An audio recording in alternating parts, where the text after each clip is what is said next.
പൊളിയായിരുന്നു. എല്ലാരും മസ്റ്റ് വാച്ചാണ്.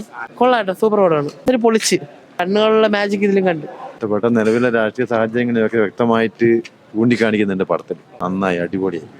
അവസാന രംഗം നല്ല ഏറ്റവും അവസാനത്തെ ഒരു ഇതുണ്ട്, മറ്റേ അവാർഡ് കിട്ടുക നല്ല രണ്ട് രാജ്യങ്ങൾ തമ്മിലുള്ള മതപരമായിട്ടുള്ള പ്രശ്നം കൈകാര്യം ചെയ്യുന്ന വിഷയമായി കൂടിയപ്പോൾ നല്ല കാണാനും നല്ല രസമുണ്ടായി.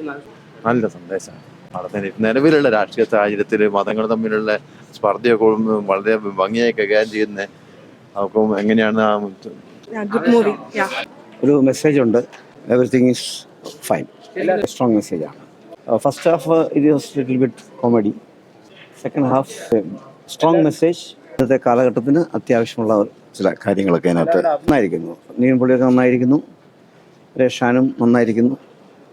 Everybody Pakistani character is fantastic. Message, സമൂഹത്തിന് ഒരു മെസ്സേജ് കൊടുക്കുന്നു എന്നുള്ളൊരു, അതായത് എന്തുവാ, നാനാത്വത്തിൽ ഏകത്വം പുലർത്തുന്ന രാജ്യമല്ലേ ഇന്ത്യ. അത് തുടർന്നും കൊണ്ടുപോകാൻ എല്ലാവർക്കും സാധിക്കട്ടെ എന്നുള്ളൊരു മെസ്സേജ്. കൊള്ളത്തില്ലായിരുന്നു, അത്ര നന്നായിട്ട് വന്നിട്ടില്ല. ആ സ്റ്റോറി ഒരു ശരിയായിട്ട് വന്നിട്ടില്ല. സ്റ്റാർട്ടിങ് തുടങ്ങിയ പോലെ അല്ലായിരുന്നു എൻഡിങ്. ഫസ്റ്റ് ഹാഫും സെക്കൻഡ് ഹാഫും ഒരു കണക്ഷൻ ഇല്ലാത്ത പോലെ തോന്നി. ഇല്ല, അങ്ങനെ സ്റ്റോറി വലുതായിട്ട് പറയാനൊന്നുമില്ല. സൂപ്പർ ആയിട്ടുണ്ട്. കോമഡിയാ, കൊള്ളാം. അങ്ങനെ ഒരുപാടില്ല, എന്നാലും ഉണ്ട് കുറച്ച്. അത് ഓരോ ആൾക്കാർക്ക് ഓരോ ഇതല്ലേ, അപ്പൊ അവരായിട്ട് അങ്ങനെ ഓരോ ഇതായിരിക്കും. നന്നായിരുന്നു. എടുത്തു പറയേണ്ടത് എന്തോ പ്രത്യേകിച്ച് ഒന്നുമില്ല. പടം നന്നായിരുന്നു. കൊള്ളാം. എപ്പോഴത്തെയും പോലെ തന്നെ നന്നായിട്ട് അഭിനയിക്കുന്നുണ്ട്.